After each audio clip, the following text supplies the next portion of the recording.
చూస్ country delight, live better. ఇప్పుడే country delight app ని download చేసుకోండి.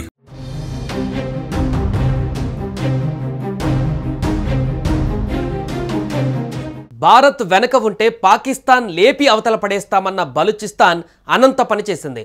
పాకిస్తాన్కి గట్టి షాక్ ఇచ్చేసింది. ఇన్నాళ్ళు పక్కలో బల్లెంలా ఇబ్బంది పెట్టిన బలూచిస్తాన్ ఇప్పుడు ఏకంగా తాము విడిపోతున్నామంటూ ఆ దేశానికి జలకిచ్చింది. పాక్ నుంచి విడిపోయి బలూచిస్తాన్ స్వతంత్ర దేశంగా అవతరించినట్లుగా ప్రకటించుకుంది. ప్రభుత్వ ఏర్పాటుకు సన్నాహాలు చేస్తున్నామంటూ ప్రకటించింది. క్వెటాలోని కొత్త పార్లమెంటు ఫోటోలు, జాతీయ చిహ్నం, జాతీయ గీతాన్ని కూడా షేర్ చేసింది. భారత్ సహా ఇతర దేశాలు తమ దేశంలోనే ఎంబసీలు ఏర్పాటు చేయాలని బలూచిస్తాన్ కోరింది.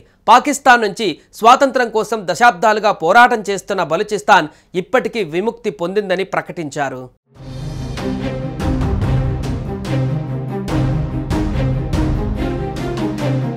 పాకిస్తాన్లోని బలూచిస్తాన్ ప్రాంతం ఇప్పుడు రగిలిపోతుంది. అక్కడి నుంచి పాక్ సైన్యం వెళ్ళిపోయింది. బలూచ్ ప్రాంతం తమ ఆధీనంలో ఉందని బలూచిస్తాన్ లిబరేషన్ ఆర్మీ ప్రకటించుకుంది. అంతేకాదు వారు పాకిస్తాన్ నుంచి తమ ప్రాంతంలోకి వచ్చే వాహనాలు, రైళ్లలో తనిఖీలు నిర్వహిస్తున్నారు. ఎవరైనా ఆర్మీ ఉద్యోగులు వస్తున్నట్లు కనిపిస్తే కాల్చిపడేస్తున్నారు. ఇప్పటికీ అలా 130 మందిని చంపేశారు. బలూచిస్తాన్ లిబరేషన్ ఆర్మీకి బలూచ్ ప్రజలలో 100% మద్దతు ఉంది. ఆ ప్రాంతంలో ఎవరు పాకిస్తాన్ను సపోర్ట్ చేయరు. అందుకే పాక్ సైన్యం కూడా పారిపోక తప్పలేదు. ఇలాంటి పరిస్థితి రావడానికి పాకిస్తాన్ సైన్యమే కారణం.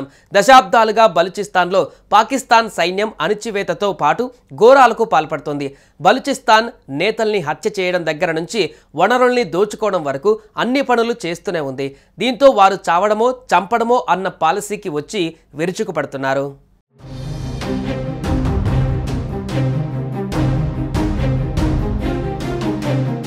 బలూచిస్తాన్ 1950లలో పెద్ద ఎత్తున తిరుగుబాట్లను చూసింది.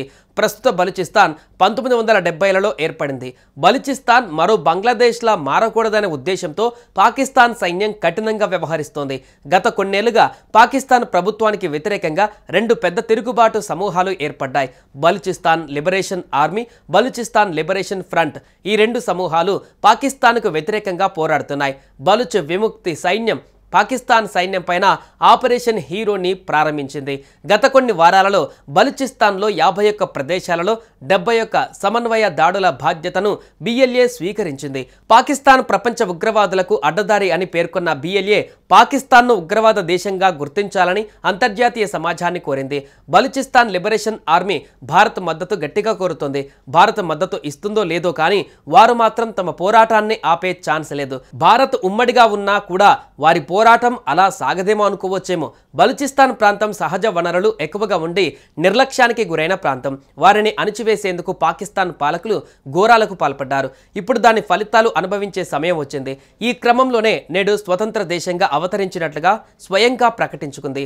అలాగే నూతన ప్రభుత్వ ఏర్పాటుకు తాము కసరత్తు చేస్తున్నామని క్వెటాలో కొత్త పార్లమెంటుకు ఫోటోలు, జాతీయ చిహ్నం, జాతీయ గీతానికి సంబంధించిన వీడియోను బలూచిస్తాన్ విడుదల చేసింది. అలాగే భారత్ సహా ఇతర దేశాలు తమ కొత్త బలూచిస్తాన్ దేశానికి వచ్చి ఎంబసీలు ఏర్పాటు చేయాలని కోరింది.